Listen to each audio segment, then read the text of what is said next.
Welcome to the Darkest Corner. Today's tales are based on haunted locations in the woods and in the coast. Please enjoy and thank you for subscribing and liking the video. The siren's call on Emerald Isle. The sun beat down relentlessly on the stretch of pristine white sand, dazzling the eyes. Below, the Atlantic shimmered, a tempting expanse of aquamarine, beckoning them closer. Emerald Isle, North Carolina. Chloe read from the weathered signpost, a wide grin on her face. Our slice of paradise for the next 2 weeks. Beside her, Mark hefted their cooler, his own excitement palpable. They'd rented a quaint pastel-colored beach house, perched on stilts, just steps from the ocean. It was a well-deserved escape from the city, a chance to unwind, soak up the sun, and forget about the world. The first few days were idyllic. Long mornings spent collecting seashells, afternoons bodyboarding in the warm surf, and evenings grilling fresh seafood on the deck, watching the sunset paint the sky in fiery hues. The only oddity was the local superstition, whispered by a grizzled old fisherman they met at the pier.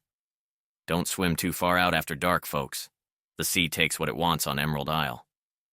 They'd laughed it off as quaint folklore. On the 5th night, a thick, unnatural fog rolled in from the ocean, swallowing the moonlight and plunging the beach into an oppressive darkness.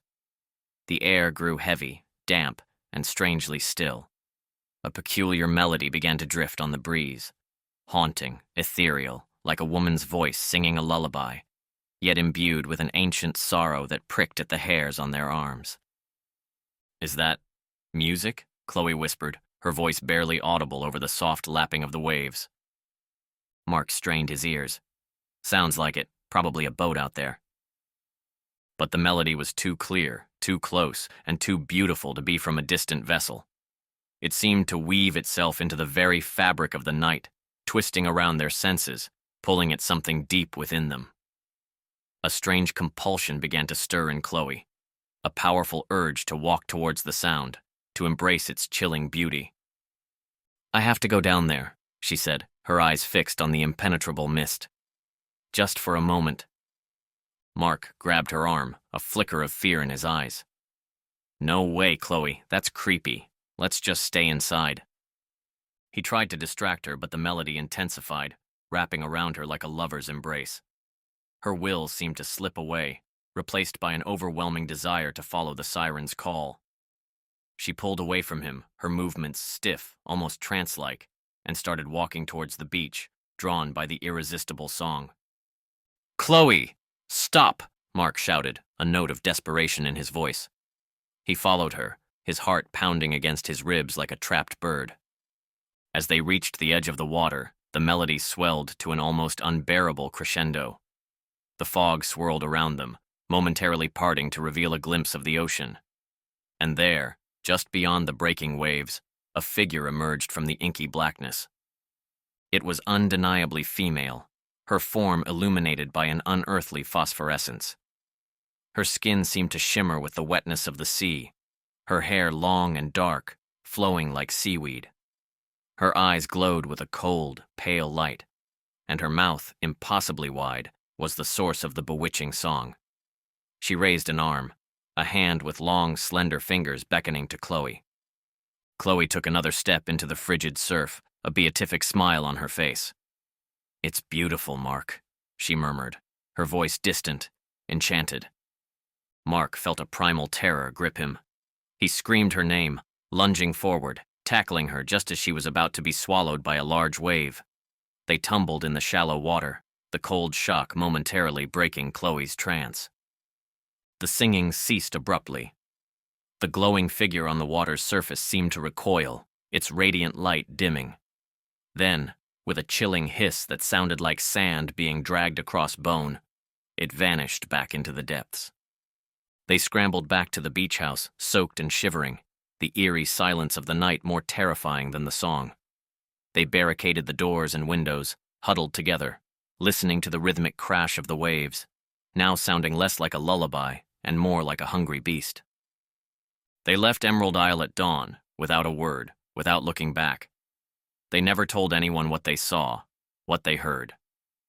But sometimes, when the wind blows just right and the ocean murmurs in the distance, Chloe swears she can still hear it, the faintest echo of that haunting melody, pulling at her, forever reminding her of the cold, dark depths of the Atlantic and the ancient entity that waits beneath the waves of Emerald Isle, whispers of Shadow Lake.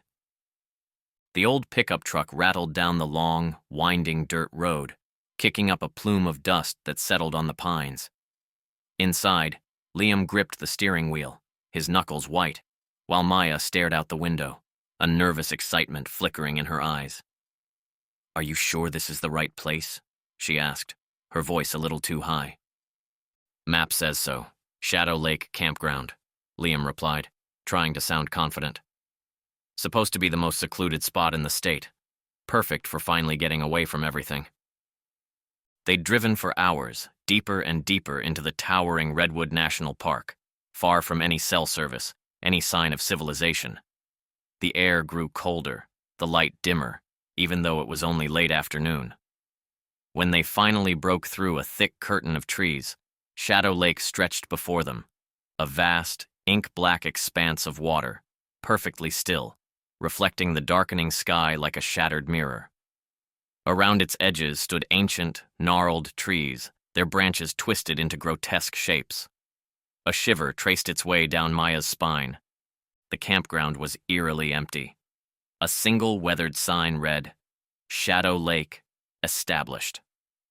1923.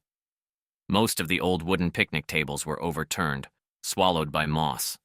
The fire pits were choked with dead leaves. It felt less like a campsite and more like a forgotten graveyard. "Cozy," Maya muttered, pulling her jacket tighter. They chose a spot near the water, ignoring the growing sense of unease. As they set up their tent, the wind began to whisper through the trees, a mournful, sibilant sound that seemed to carry distant, unintelligible voices. Liam kept glancing over his shoulder, convinced he saw movement in the deepening shadows. But there was never anything there. Night fell like a shroud.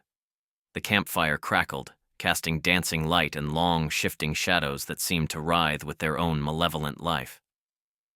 Liam strummed his old guitar, trying to lighten the mood, but the notes sounded thin and lost in the vast silence. Then, the whispers started again. Fainter now, but closer. Not the wind this time.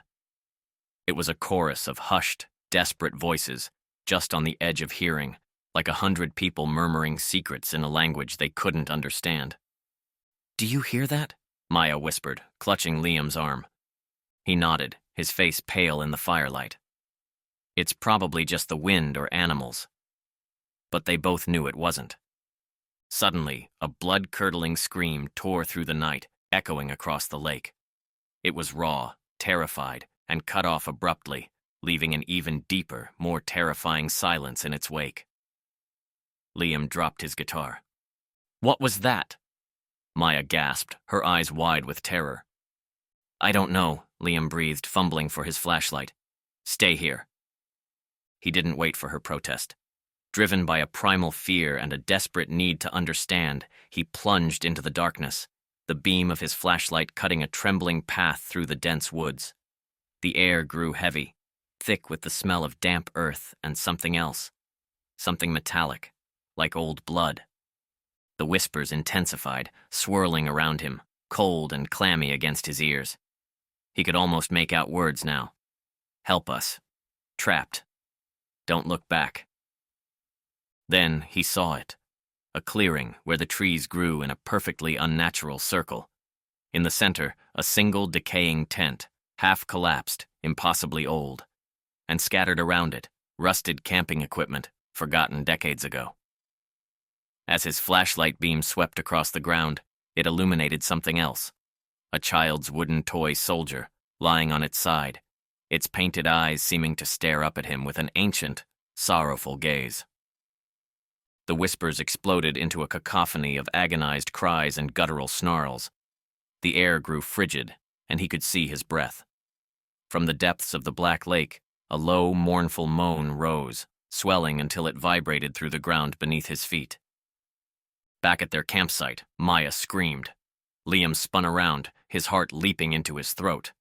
A figure stood silhouetted against the dying embers of their fire. Tall, impossibly thin, its limbs twisted at unnatural angles.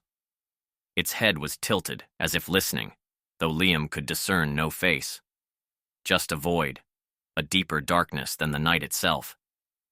It moved, not walking but gliding, a seamless, horrifying flow towards Maya. He saw her scramble back, tripping over a root, her desperate cries tearing at him. Liam didn't think. He ran, shouting, "Maya, run!" He grabbed a heavy branch, his hands shaking, and charged. But as he lunged, the figure turned its head, and for a split second, Liam felt something touch his mind. A wave of unimaginable despair, ancient grief, and chilling fury. He felt a searing coldness pass through him, as if something had reached into his very soul. He fell, gasping, the branch clattering to the ground. When he looked up, the figure was gone. Maya was sobbing, curled into a ball beside the tent. "We have to go," she choked out, unable to meet his eyes. "Now, please." They tore down the tent in a frantic blur, throwing everything into the truck. The whispers followed them, a mournful chorus fading only as they sped back down the treacherous dirt road, leaving Shadow Lake behind. They never looked back. But sometimes, late at night, when the wind howls just right, Liam swears he can still hear the whispers, a faint echo of the desperate cries from the black, cold heart of Shadow Lake. And he knows, with a certainty that chills him to his bones, that something remains there, waiting,